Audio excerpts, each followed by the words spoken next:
So what brought you out to Andromeda? Biotics like this. Thinking like an Asari huntress. I never had a place. Best I could be was a useful freak. The initiative was meant to be different. Will be different if this mission succeeds. So I'm seeing it through. One of the most outstanding and best trilogies of the past decade is Mass Effect, introducing a rich sci-fi world filled with lore and characters directly altered by your choices. After a few years of the original trilogy, EA and BioWare gave us a fresh new start of the series, but just like the characters of Andromeda, it wasn't the new start we all wanted.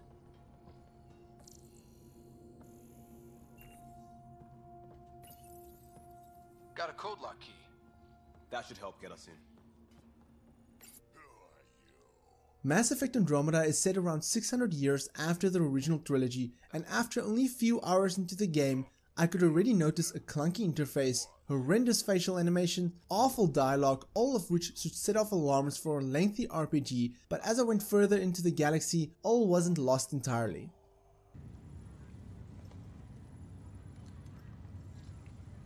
You play as Sarah or Scott Ryder, woken up from stasis in their Ark, a massive ship which is essentially a sleeping chamber, after it was caught in a web-like element in space known as the Scourge. Set out to start a new life on a planet, things doesn't seem to go their way as they arrive only to find that the planet is inhabitable, hostile and poisoned.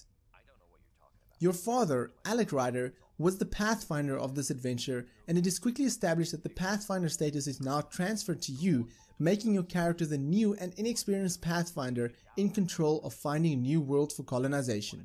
With the original trilogy, when you played as Commander Shepard, it felt like a character you created. It was your choices that formed the character, it was you playing through them. What I felt with Sarah or Scott Ryder is that they were already a fully formed character. Your choices don't really affect them or shape them, and you're not playing as yourself, you're playing as Sarah or Scott Ryder. In an RPG where you're supposed to be able to play as yourself, that isn't a good sign.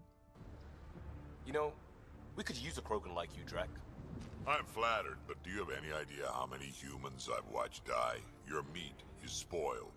The mission design felt tenuous and very repetitive. It was a lot of go here, scan this, kill that, hand in mission, receive new mission scenarios. A lot of the side missions made me question as to why they would even ask a Pathfinder to do something like this. It was just filler missions to lengthen my 40-hour odd campaign. Thankfully, towards the end, the objectives does become more interesting. Unfortunately though, many people would have logged off after the first 10 hours or so, which is rather dull and uninteresting.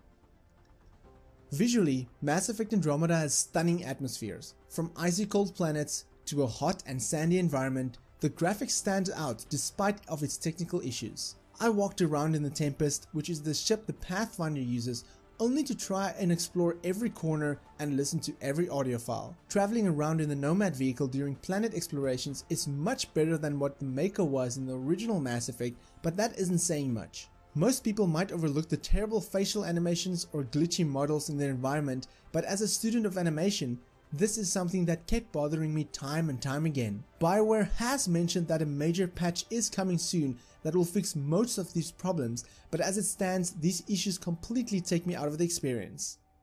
The sound design is a bit of a mixed bag as well. At times the music and atmosphere completely captures my attention, and it almost feels like I can stand there for hours just staring into space. But more often than not, Ryder would shoot with a rifle only for the sound to play a few seconds afterwards.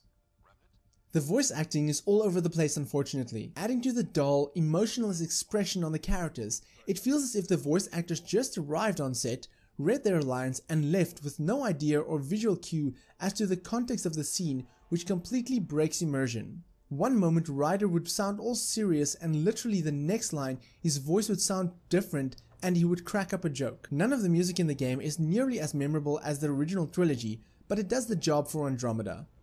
Despite all the technical problems that plagues the gameplay mechanics was fast and fluid, especially with the use of a jump jetpack since Commander Shepard could barely climb over a fence. The new jump jetpack allows for verticality, making ways to attack and explore much more interesting. The conversation wheel is similar to that of the previous Mass Effect games, however the removal of Paragon and Renegade, opting instead for an emotional, logical, rational and a few other choices felt like a step backwards, and none of which felt as impactful as the choices found in the original trilogy.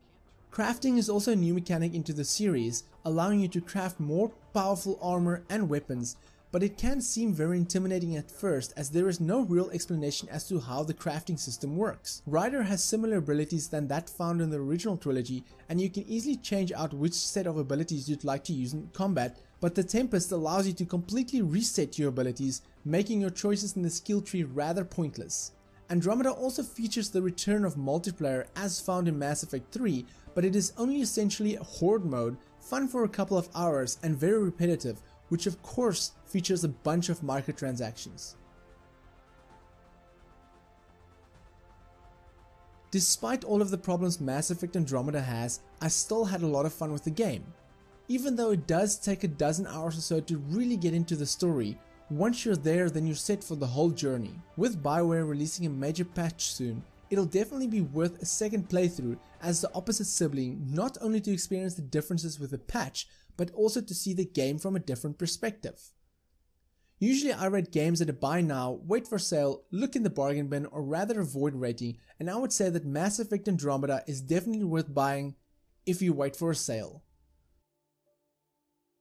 Mass Effect Andromeda has definitely created an interesting new setting to explore with fresh characters and enemies. If BioWare can build on this and fix the problems Andromeda has, then they certainly have potential with this new trilogy. But if you enjoyed this video, then why not click that subscribe button?